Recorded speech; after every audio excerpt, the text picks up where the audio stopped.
I would like to welcome Latika Goyal, a very successful entrepreneur. She is MD and chairperson of Made in Nepal Private Limited and Laali Corp Private Limited. And I'm really happy you're coming from Nepal to do this recording with me. I know it's later at night there, it's early morning here. So welcome, Latika. I want to start by asking you a question so that people can get to know you a little bit.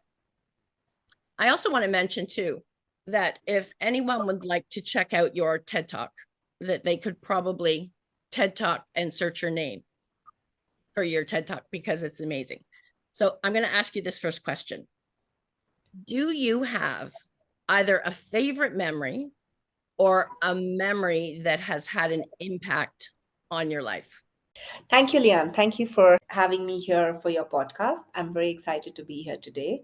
And I'm going to answer your question. So, a memory that left an impact on me, or a favorite memory. Okay, I'm going to talk about this one memory that I have. Goes back. So, I lost my dad 5 years back, and a few days before he passed away, he called me. We both loved Bollywood movies, and he saw this Bollywood movie called Nirja. So he went and saw Nirja, and he called me right after, and he said, "Hey, did you see Nirja?" And I said, "Yes, I did. Why?" And he's like, "Oh my God, it's such an amazing movie." So in the movie, basically, there's the Bollywood actress in the movie. She plays the role of she plays the role of an air hostess, and the airplane gets hijacked, and then she gives up her life to save the children's lives. The children on the plane. And then he saw the movie, and he said, I asked myself, is there anybody I know who would do that? And the only person I could think of was you. And I said, wow, like that, is that how he looks at me? He actually thinks that I would have done this, and just a few days later he passed away. So that call from him, the faith he had in me, the way he looked at me, left a very big impact, because for me, it got me thinking as to what I was doing with my life. It got me thinking that life's not just about living it for yourself. I mean, I at that point was doing many different businesses, doing very well, earning a lot of money, but it got me to think that what's the legacy I want to leave back? It got me thinking that I want to create an impact. I want to do businesses that are not just profitable, but that are helping others. And that is the real me. And yeah, I think that one memory was very, very powerful. When did you organize and start Made in Nepal? All right. So 5 years back was when he called me. He called me for 5.5 years back, this particular call. And then 5 years back, he passed away. So at that point, when he passed away, I was building the Hyatt in Nepal. I was involved in the construction and hospitality business. And there was no Made in Nepal, there was no plan of starting a company called Made in Nepal at that point. But he passed away. I lost him to cancer. And right after, I said, I want to do something for people. I want to do something for cancer. So I came back. I put that on my vision board. And soon after, an opportunity emerged. So I realized that prevention is better than cure. And most of the, I mean, one of the reasons for cancer is the chemicals that are present in the food and vegetables. So I, at that point, started teaching farmers in Nepal chemical-free farming, giving them the inputs they need for producing chemical-free produce. And farmers at that point were very skeptical because organic produce is more expensive than normal produce. So we did have some organic products in Nepal, but at a very, very small scale. So if I wanted to really get the country healthy, they needed to be able, the customers in Nepal had to be able to buy the produce at a similar price as the normal produce. So what I did was started teaching the farmers chemical free farming, promised them that I would buy all their produce, started a brand called Mato meaning soil in Nepali, and started buying their produce in my brand and then selling that across Nepal. We were able to sell it at a similar price as the normal produce by doing economies of scale and having very minimal margins, and kind of taking out the middlemen involved.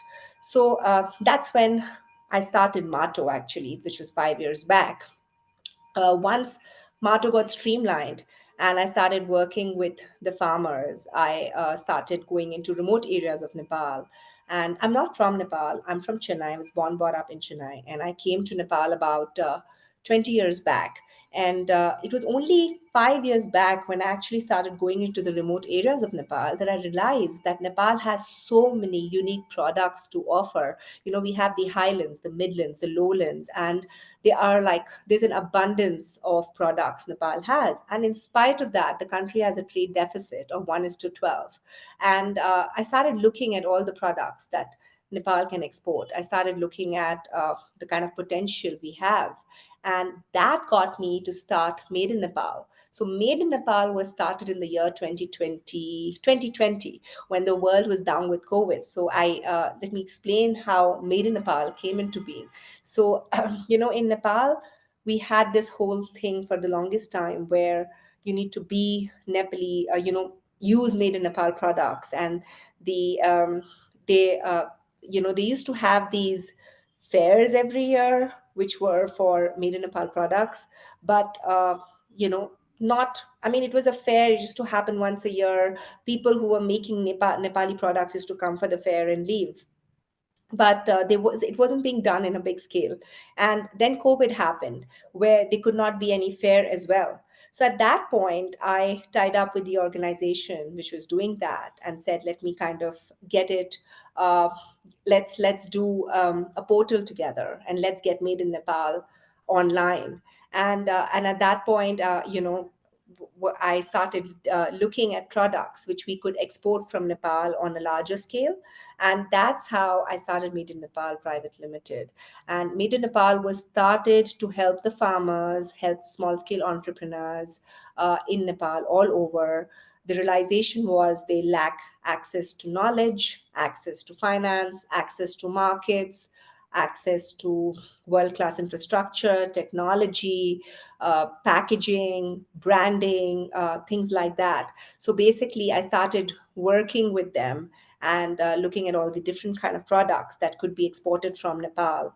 And one such product was the dog chew. So basically, in Nepal, you have the Himalayas where you have the yaks and the cows. And for centuries in Nepal, we used to make this cheese, like a hardened cheese from the yak milk, which humans used to chew on, which was adapted as a product for dogs. And a few years back. So, and it's a great product. It's a natural product. It's chemical free. It's handmade, gluten free, lactose free, very good for the dog's digestion, very good for the dog's gut, which is being exported, but not to the level it can be exported.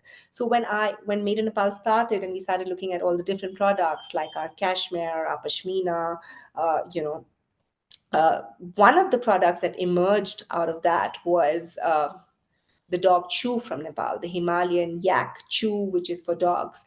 And that business started growing.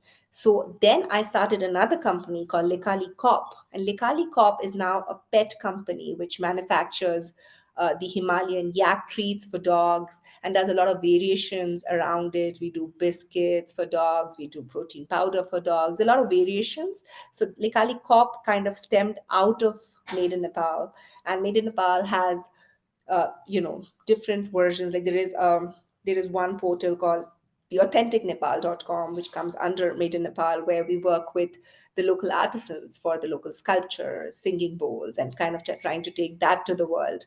So yes, so Made in Nepal is basically doing everything it can to help reduce the country's trade deficit and to keep the youth of Nepal within Nepal. Which is amazing. Thank you. What we're focusing on this season is successful entrepreneurs, advice they have, and some of the challenges they overcame. When you started in business, you had a very good relationship with your dad. And the fact that you were female, now that presented some challenges, but not for your dad, right? So maybe you could tell us a little bit about So, that? I mean, as I mentioned, I was born in Chennai. It was me and my sister. I had an absolute fairy tale childhood, but just like in all the other fairy tales, my childhood did have its little demons. So, my dad was an amazing, doting father, but in this part of the world, there's this age-old belief that it's the son of the family that takes the legacy ahead. It's the son of the family that takes the business ahead. And you need to have a son who's going to take care of you otherwise. And my dad loved me a lot, but he still believed in that. So there was a part of him which was very sad that he didn't have a son. And I remember being very young and kind of overhearing this conversation which he was having with my mother about how he wanted to adopt a son, because how else is his name going to be alive once he's not there? How else is, who's going to take care of him, who's going to take care of his business and things like this? And I remember being very, very affected. I was very young then. And so I went up to him and I said, why would you want to adopt a son? I mean, I am your son. I don't think there's anything which I can't do. I'm capable of doing anything a son can do. And I'm very disturbed that you want to really adopt a son.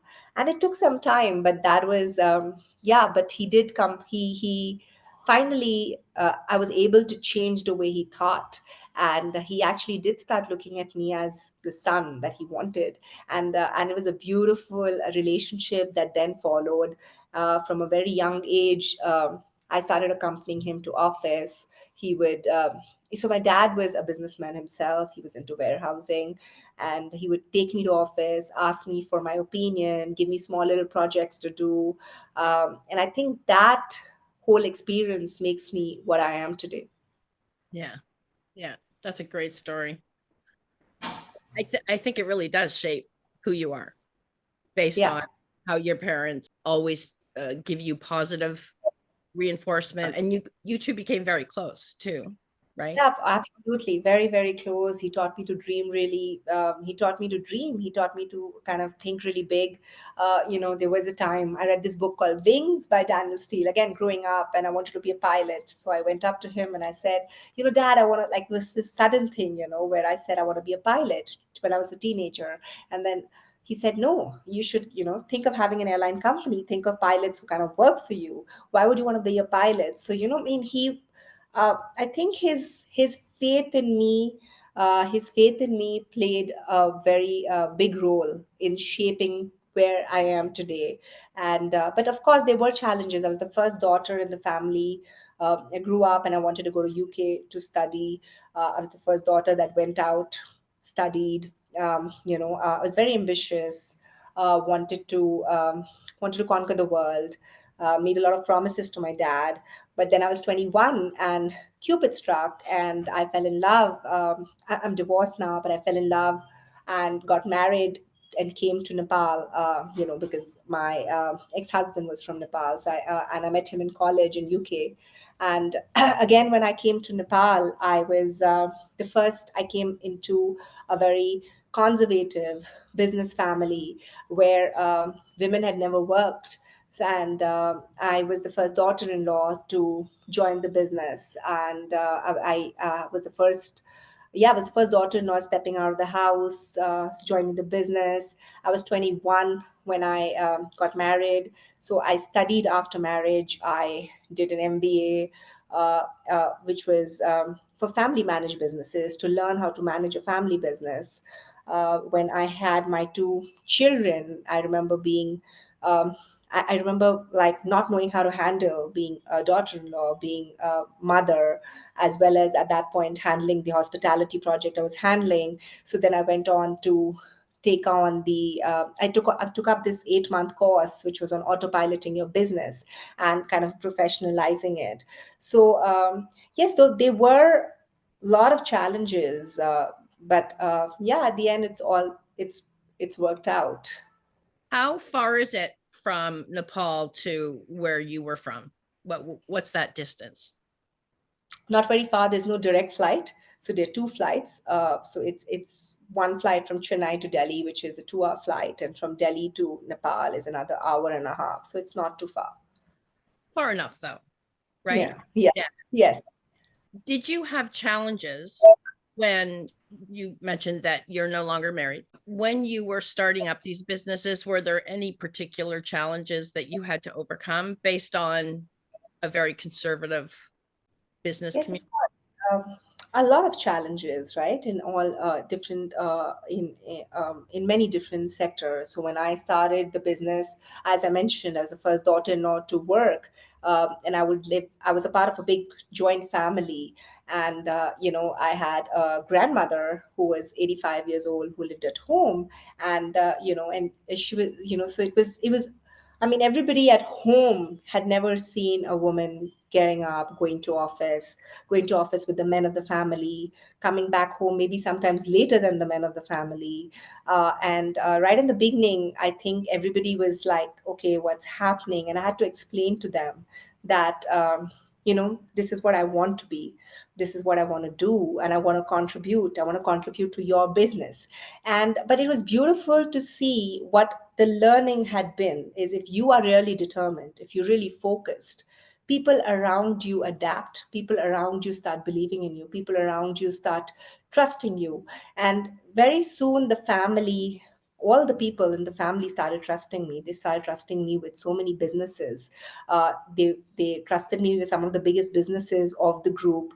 They started listening to my opinions. They started even my 85-year-old grandmother-in-law then, I remember this one time when she called me and she said, sit down. And I said, yeah.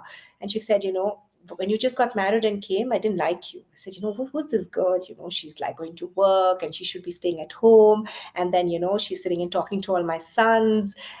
But you know what? I have so much respect for you today. I look at my sons coming to you for advice and talking to you as though you're equal. They've never done that with any other women. You taught them to respect women. And I'm so proud of you. So she changed and people around me changed. When I joined the family business, we had like a lot of senior employees who'd been there for a very long time. A lot of them have told me I was the first and maybe the only women boss they ever reported to.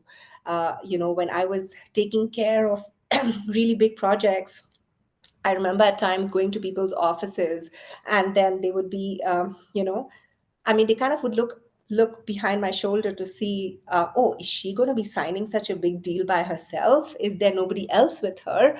And at times they would actually call up other people in the family saying, so who's the actual decision maker? And they'd say Latika is the actual decision maker, and people would be really surprised.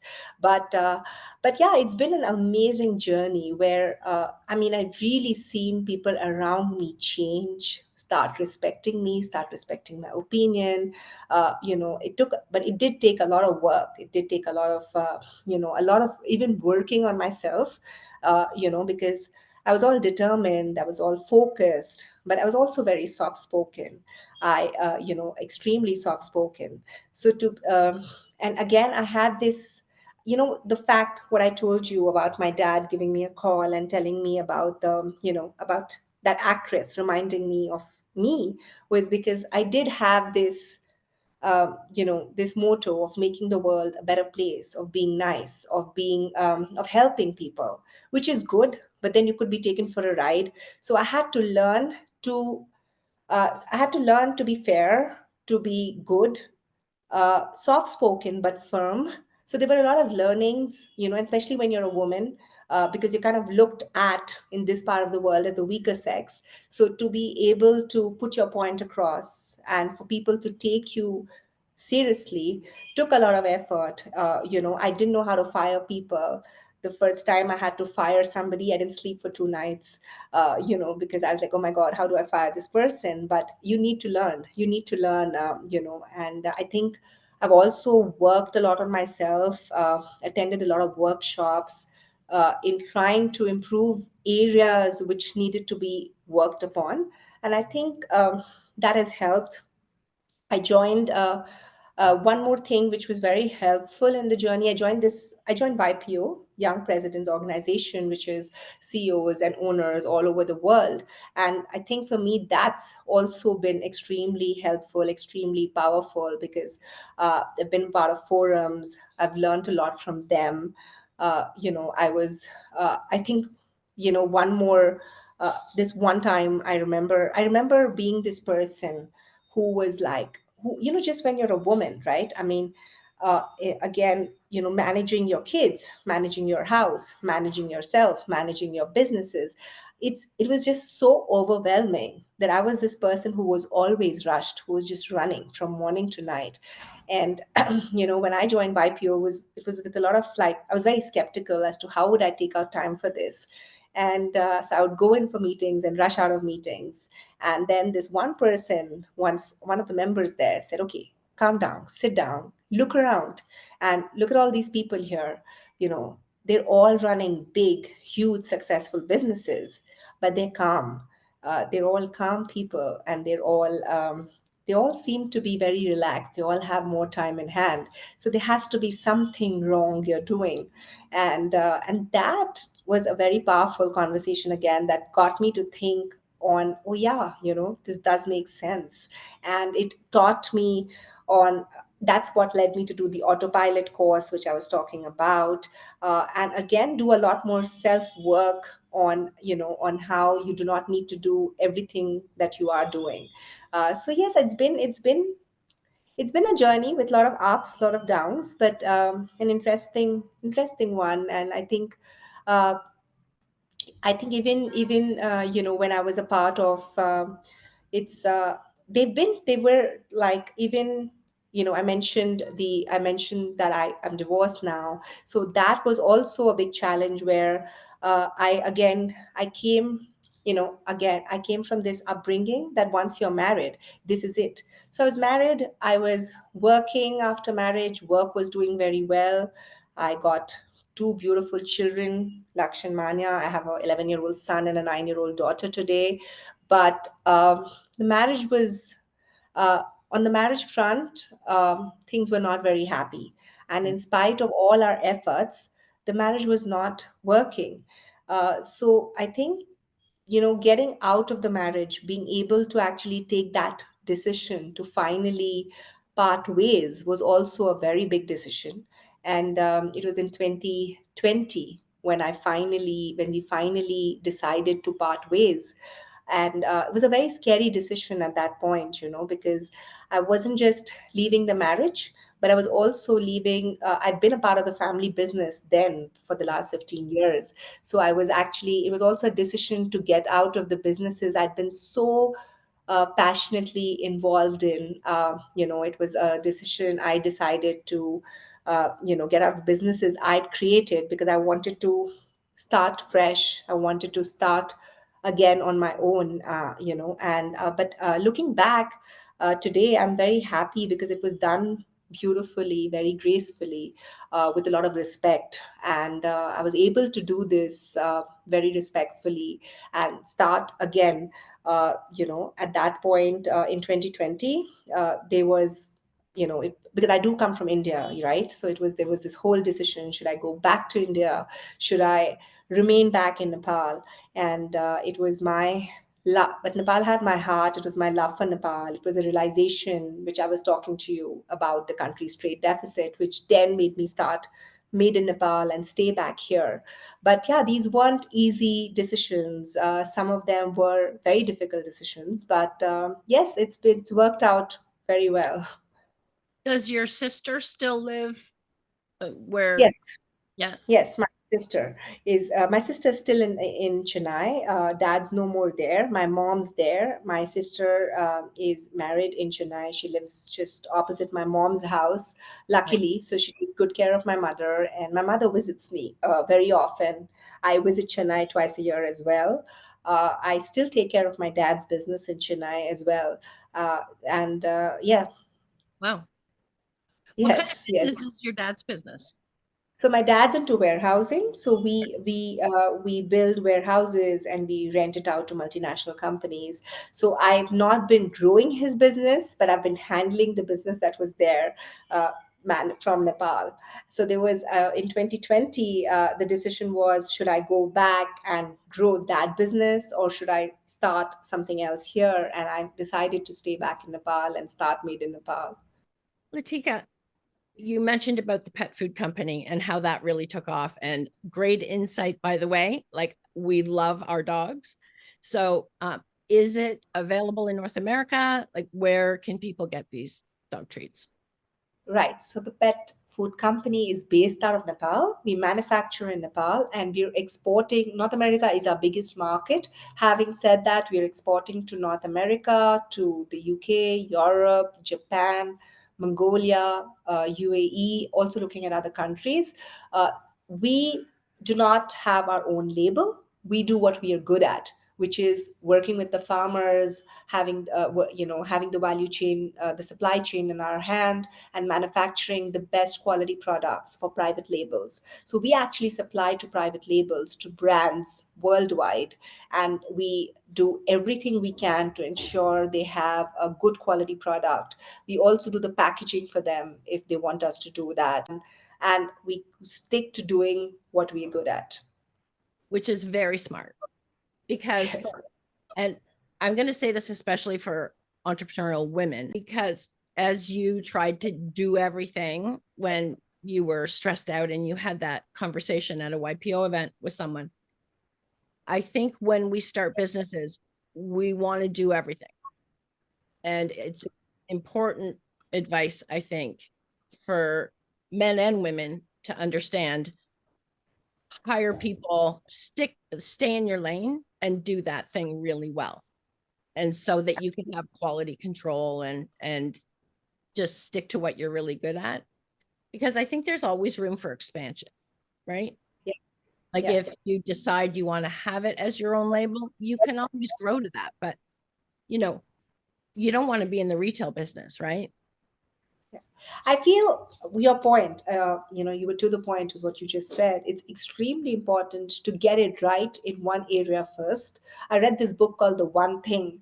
And, because I'm this ambitious person who wants to lead like a really full life, I was this person who wanted to do everything. But the idea is you do one thing at a time and you do it really, really well. Yeah. And then once you've maybe got it really well, maybe in future you decide to do something else. But at one time, you do one thing, do it very well. And yeah, I think it's also what you just said, right? Like about being stressed out. You also don't want to lead a balanced life. You don't want to be all over. You don't want to be just like, I mean, you need to. Uh, one of the other things which I've been following last few years is journaling, and I kind of believe that we have 8 dimensions in life, and I actually kind of put down my goals for the year in all the 8 dimensions, and then I read those goals every morning, and I also have Nice. goals for these 8 dimensions every on a monthly basis, because it's extremely important to lead. You don't want to be just working and not have time for like the other areas in life. So yeah, it's very important. But many do, right? Yes, Many yes, do. That's yes, why there's so many, especially in North America. That's why there's so many failed marriages. I yes. think. Agree. Well, and Absolutely. I think maybe 2020 didn't help that situation either. But Yes. so, Latika, it's been so great speaking with you. I want to ask you one last question. What advice would you give to, well, any entrepreneur, but specifically female entrepreneurs? Hmm. Okay. Okay. To the female entrepreneurs of the world, I think my advice would be this one question, which I constantly ask myself: Am I being the best version of me? I constantly ask myself this question because I feel that there's always room for improvement. I personally feel improvement is not the destination, but a journey. And I'd like to just tell all the women out there, they are amazing, they are powerful, and they continuously need to just continue working on being the best version of themselves, putting out their best feet out there, and show the world the courage they have and the entrepreneurship they have. And yeah, that's it. Great advice coming from someone who has grown a business to international with the pet food business. So, Thank, congratulations on that. And thank you so much for being part of the podcast. thank you so much, Leah. It was amazing talking to you. Thanks a lot.